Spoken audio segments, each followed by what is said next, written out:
سے line number 5 سورۃ اعراف کی آیت نمبر 52 سے اعوذ باللہ من الشیطان الرجیم بسم اللہ الرحمن الرحیم هل ينظرون إلا تأويله يوم يأتي تأويله يقول الذين نسوه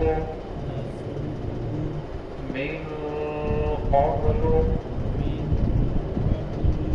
قد جاءت رسل ربنا بالحق فهل لنا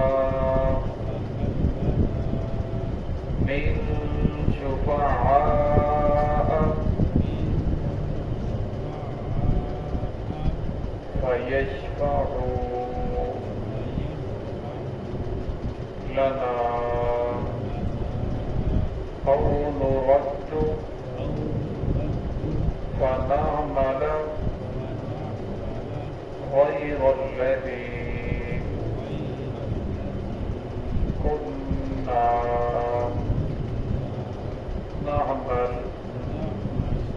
قد خسروا أنفسهم وضل عنهم ما كانوا يفترون. بسم الله الرحمن الرحيم هل ينظرون إلا تأويله يوم يأتي تأويله يقول الذين نسوه من قبل قد جاءت رسل ربنا بالحق فهل لنا من شفعاء فيشفعوا لنا أو نرد فنعمل غير الذي كنا نعمل قد خسروا أنفسهم وضل عنهم ما كانوا يفترون. هل ينظرون إلا تأويله نہیں وہ انتظار کر رہے مگر اس کی حقیقت کا یوم یأتی تأویلہ جس دن آ جائے گی اس کی حقیقت اس کی تعبیر یقول الذین تو کہیں گے وہ لوگ نسوہ من قبل جنہوں نے اس قرآن پاک کو بلا دیا تھا من قبل اس سے پہلے قد جاءت رسل ربنا بالحق تحقیق آئے تھے ہمارے رب کے رسول بالحق کی حق لے کر سچ لے کر فہل لنا من شفعاء فیشفعوا لنا کیا ہے کوئی ہمارے لیے سفارش کرنے والا جو ہماری سفارش کرے اور رد فنعمل غیر الذی کنا نعمل یا ہمیں لٹا دیا جائے بس ہم عمل کریں گے غیر الذی علاوہ اس عملوں کے کنا نعمل جو ہم عمل کرتے رہے قد خسروا انفسکم تحقیق یہ وہ لوگ ہیں جنہوں نے اپنے آپ کو اپنے نفسوں کو خسارے کے اندر ڈالا وضل عنہم اور ان سے غائب ہو جائیں گے گم ہو جائیں گے ما کانوا یفترون وہ چیزیں جن کو وہ دنیا کے اندر کر رہے تھے افترا باندھ رہے تھے. اللہ رب العزت نے جتنی آسمانی کتابیں نازل فرمائی ہیں ان میں سب سے بلند مرتبہ اور مقام قرآن پاک کا ہے اور قیامت تک اللہ رب العزت نے اس کی حفاظت کا ذمہ لیا ہے. 1400 سال گزرنے کے بعد 15ویں صدی چل رہی ہے اور یہ قرآن پاک الحمدللہ اپنی اصل شکل کے اندر موجود ہے اور قیامت تک موجود رہے گا. اور اللہ رب العزت نے اس قرآن پاک کے اندر عقائد ہر چیز کو کھول کر کے بیان فرمایا, قیامت کا تذکرہ فرمایا. انسان کے بچپن کے پیدا ہونے سے لے کر موت تک تمام کی تمام چیزوں کو اس کے اندر بیان فرمایا۔ فرمایا اگر کوئی انسان اسے پڑھنا سمجھنا چاہے، اپنا رخ سیدھا کرنا چاہے، تو فرمایا اس کے لیے یہ قرآن پاک آج بھی اس کے اندر ہدایت موجود ہے۔ گزشتہ آیت کے اندر آپ نے پڑھا وَلَقَدْ جِئْنَاكُمْ بِكِتَابٍ فَصَّلْنَاهُ کہ ہم نے تحقیق ہم نے عطا کی ان کو کتاب جس کو ہم نے تفصیل کے ساتھ بیان فرمایا، اور وہ کتاب کون سی تھی؟ یہ قرآن پاک ہے۔ فرمایا تفصیل کے ساتھ قرآن پاک کو بیان کرنے کے بعد اگر یہ لوگ پھر بھی اس قرآن پاک کو نہیں مان رہے، محمد رسول اللہ صلی اللہ علیہ وسلم کی ذات کے اوپر ایمان لے کر نہیں آ رہے، فرمایا هل ينظرون یہ کس چیز کا انتظار کر رہے ہیں، انہیں کس چیز کا انتظار ہے؟ اللہ تعالیٰ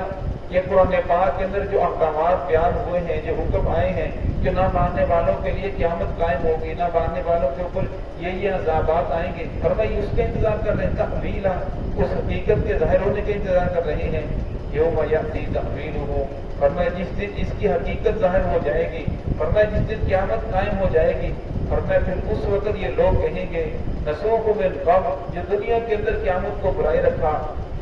دنیا کے اندر اپنے بندے کو بھولے رہے، من قبل اس سے پہلے، فرمایا اس وقت وہ روئیں گے قد جاءت رسل ربنا بالحق پھر وہ کہیں گے کہ ہمارے رب کے بھیجے ہوئے جو رسول آئے تھے وہ سب کچھ حق لے کر آئے تھے، قرآن پاک حق تھا، محمد رسول اللہ صلی اللہ علیہ وسلم کا فرمان حق تھا، لیکن فرمایا اس وقت کا ایمان لانا ان کے لیے فائدہ مند نہیں ہوگا۔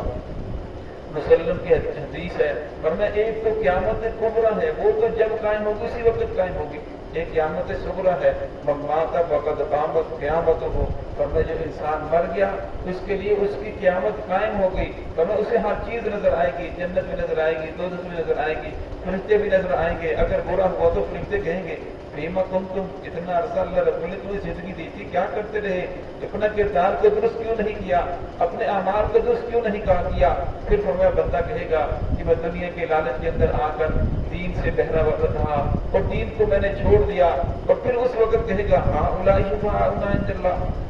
فہل لنا من شفعاء کیا ہے اب کوئی سفارش کرنے والا کہ جس سے جان چھوٹ جائے، غلطی تو میں نے کر لی، مجھے یہ خطا تو ہو گئی، دنیا کے اندر آ کر دنیا کے اندر ہی میں گم ہو گیا اور آخرت کو میں نے بلا دیا، فرمایا اب کوئی سفارش کرنے والا ہے جو ہماری سفارش کرے، اور رد فنا ملا یا کوئی ایسا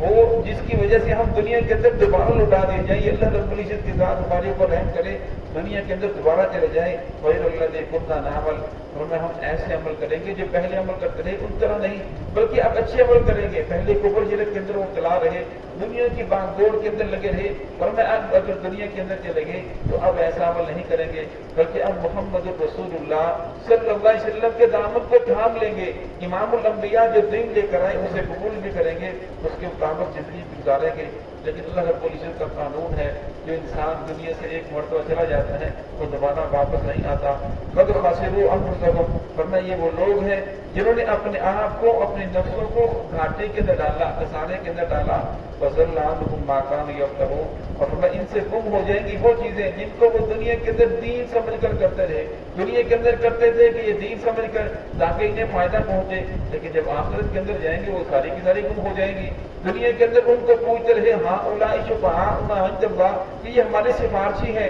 قیامت والے دن اللہ رب العزت کی ہماری سفارش کریں گے، ما نعبدهم الا لیقربونا الی اللہ زلفی، جب انہیں کہا جاتا ہے یہ تو بت ہے، یہ بے جان چیزیں ہیں، یہ قبریں ہیں، یہ تو اللہ والا خود قبر کے اندر چلا گیا، اس کو کیوں پوچھ سجدہ کر رہا ہے اور کیوں اس کی قبر کا طواف کر رہا ہے، پھر وہ آگے سے کہتا ہے ہاں اللہ ما نعبدهم الا لیقربونا الی اللہ زلفی، اس لیے کر رہا ہوں تاکہ یہ مجھے اللہ کی ذات کے قریب کر دے، اللہ رب العزت فرماتا ہے وَنَحْنُ أَقْرَبُ إِلَيْهِ مِنْ حَبْلِ الْوَرِيدِ، کہ میرے بندے میں تو تیری شاہ رگ سے بھی زیادہ قریب ہوں، جب تو مجھے مانگے گا میرے پاس آنے کے لیے تجھے کسی چیز کی ضرورت نہیں، دنیا کے وزیر مشیر کو ملنے کے لیے درمیان کے طرف کے قریبوں کی ضرورت ہے، چھت پر چڑھنے کے لیے تجھے سیڑھی کی ضرورت ہے، تو اللہ رب العزت فرماتے ہیں میرے بندے